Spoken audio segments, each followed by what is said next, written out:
कांग्रेस के लोकसभा सदस्य इमरान मसूद ने पार्टी महासचिव और वायनाड सांसद प्रियंका गांधी वाड्रा को संभावित प्रधानमंत्री पद के उम्मीदवार के रूप में जोरदार समर्थन किया और उनकी तुलना पूर्व प्रधानमंत्री इंदिरा गांधी से की। मसूद ने कहा कि प्रियंका गांधी को प्रधानमंत्री बनाइए ना, फिर देखिए वो इंदिरा गांधी की तरह कैसे जवाब देती हैं। जैसे पाकिस्तान के 2 टुकड़े करके हाथ में देकर आई थी ना इंदिरा गांधी, ऐसे ही प्रियंका गांधी ऐसा इलाज करके आएंगी कि भारत विरोधी अड्डा बांग्लादेश नहीं बन पाएगा। गांधी ने ये बात उठाई, हालांकि प्रियंका गांधी की इस पे आलोचना भी हो रही है कि वो तो गाजा की और उसकी भी बातें करा करती थी और आज इस तरीके से बात कर रही है क्योंकि प्रियंका गांधी प्रधानमंत्री हैं क्या? बना दीजिए प्रियंका गांधी को प्रधानमंत्री, देखिए इंदिरा जी की तरह कैसे जवाब देकर आएंगी। वो प्रियंका गांधी है, उसके नाम के आगे गांधी लगा हुआ है, वो इंदिरा गांधी की पोती है। पाकिस्तान को इलाज ऐसा किया था कि पाकिस्तान सदियों उस दर्द को नहीं भूल पाया। बनाइए प्रियंका गांधी को प्रधानमंत्री, देखिए फिर जवाब कैसा मिलता है। हिम्मत भी नहीं होगी करने की। बाद में इमरान मसूद के इस बयान को लेकर राजनीतिक हलचल तेज हो गई। प्रियंका को पीएम बनाने वाले बयान पर विवाद बढ़ने के बाद इमरान मसूद ने सफाई दी। उन्होंने अपनी बात स्पष्ट करते हुए कहा कि बीजेपी के पास कोई ठोस मुद्दा नहीं है, इसलिए वह बेवजह बयान को तोड़ मरोड़ कर पेश कर रही है।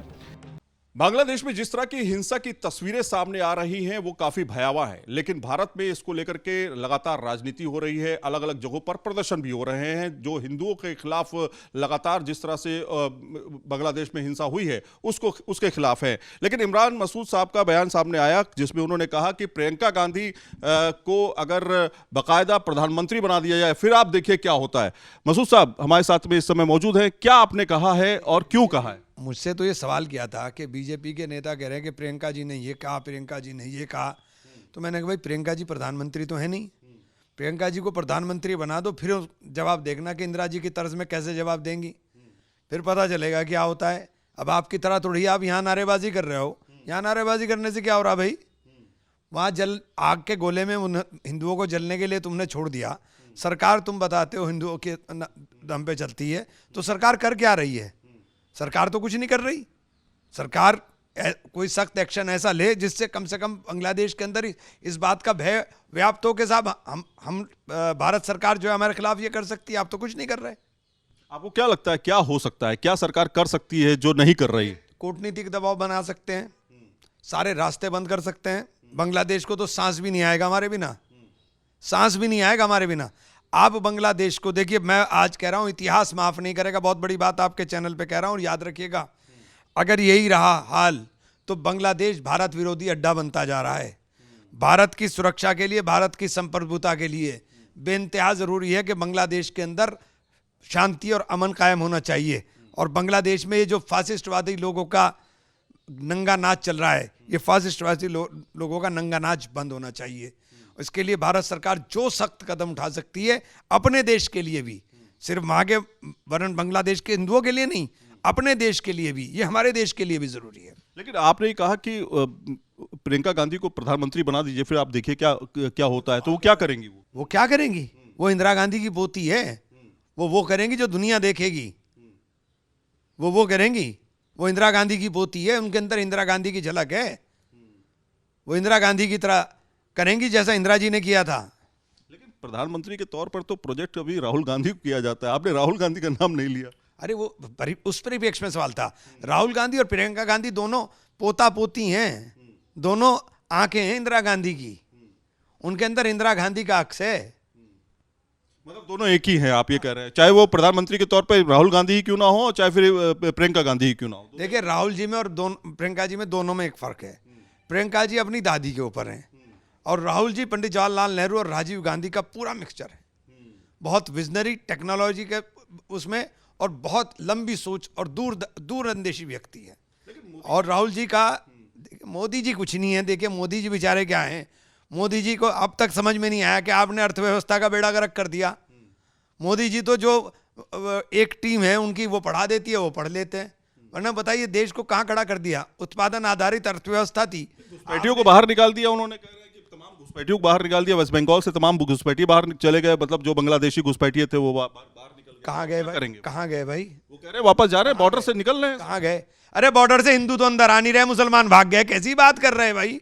वो हिंदू वहां बॉर्डर के ऊपर खड़े हुए हैं, उधर से पीछे से वो मार रहे हैं, सामने से तुम्हारी फोर्स ने रोक रखा है, तुम कह रहे हो कि बॉर्डर से निकल रहे हैं। क्या तमाशा देश में बना रहे हो? अगर बॉर्डर से निकलने का रास्ता होता तो हिंदू बेचारे रोते वहां। एसआईआर पर जिस तरह की बात हो रही है, वेस्ट बंगाल में किया उन्होंने, बॉर्डर से निकालते हुए न्यूज़ नेशन ने खबर चलाई, बॉर्डर से कई लोग निकलते हुए देखे गए। लेकिन आपको क्या लगता है इस वाले मामले पर अगर एक्शन जो सुनिए, बॉर्डर से लोग निकल रहे हैं तो गृह मंत्री को इस्तीफा देना चाहिए, जुर्म है ये। वापस भगाया जा रहा है, तो वापस भाग रहे हैं तो भी जुर्म है, आप ऐसे थोड़ी वापस भेज सकते हो। यहाँ रख के क्या करेंगे? यहाँ रख के क्या करेंगे? पुलिस के गिरफ्तार करके गिरफ्तार दीजिए, गिरफ्तार करके गिरफ्तारी की तरह दीजिए, पता भी तो चले ना दूसरे देश को।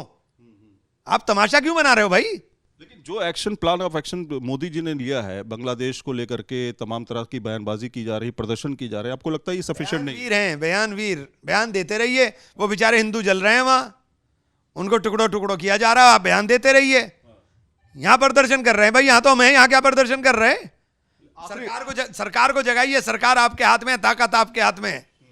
आखिरी सवाल है कि एक बयान और भी आया जिसमें भाकपा के एक सांसद साहब ने कहा कि आने वाले समय में मोदी सरकार जो है नोट से जो है वो बापू को, महात्मा गांधी को हटा देगी। ऐसा गांधी से बहुत डर लगता है, ये गांधी से डरते हैं। जहां भी गांधी लगा हुआ है ना, इनका डर के मारे हाल खराब रहता है। इन्हें सपने में भी गांधी गांधी गांधी गांधी गांधी करते रहते हैं।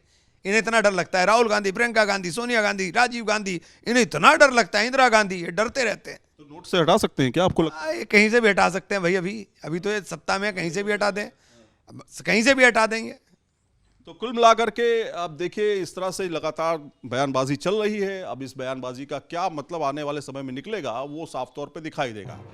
दूसरी ओर इमरान मसूद के बयान पर बीजेपी ने कांग्रेस पर तीखा हमला बोला। बीजेपी का कहना है कि यह बयान साफ तौर पर दिखाता है कि गांधी परिवार भी राहुल गांधी के नेतृत्व पर भरोसा नहीं करता। बीजेपी प्रवक्ता शहजाद पूनावाला ने कहा कि इस बयान से यह स्पष्ट हो गया है कि अब राहुल गांधी पर भरोसा नहीं रहा। उन्होंने कहा कि अब तो राहुल हटाओ, प्रियंका जी को लाओ का नारा चल रहा है। अब इस मुद्दे पर सियासत पूरे उफान पर है। यह पूरा मामला कांग्रेस की आंतरिक राजनीति में एक महत्वपूर्ण मोड़ साबित हो सकता है। बीजेपी इस मुद्दे को भुनाने की कोशिश कर रही है और कांग्रेस पर लगातार हमला बोल रही है। कांग्रेस के लिए यह जरूरी है कि वे अपने नेतृत्व को लेकर स्पष्टता लाए और पार्टी के भीतर उठ रहे सवालों का जवाब दे। इमरान मसूद का यह बयान इस बात का संकेत है कि कांग्रेस में नेतृत्व परिवर्तन की मांग जोर पकड़ रही है। इस वीडियो में फिलहाल इतना ही। आप बने रहिए न्यूज नेशन के डिजिटल प्लेटफॉर्म के साथ। आपके मोबाइल पर तुरंत आएगी ब्रेकिंग न्यूज, स्क्रीन पर सबसे पहले दिखेगी बड़ी खबर, देश दुनिया की हर खबर एक जगह। अब आपके मोबाइल पर तुरंत फटाफट इंस्टॉल कीजिए न्यूज नेशन ऐप और रखिए खुद को अपडेट।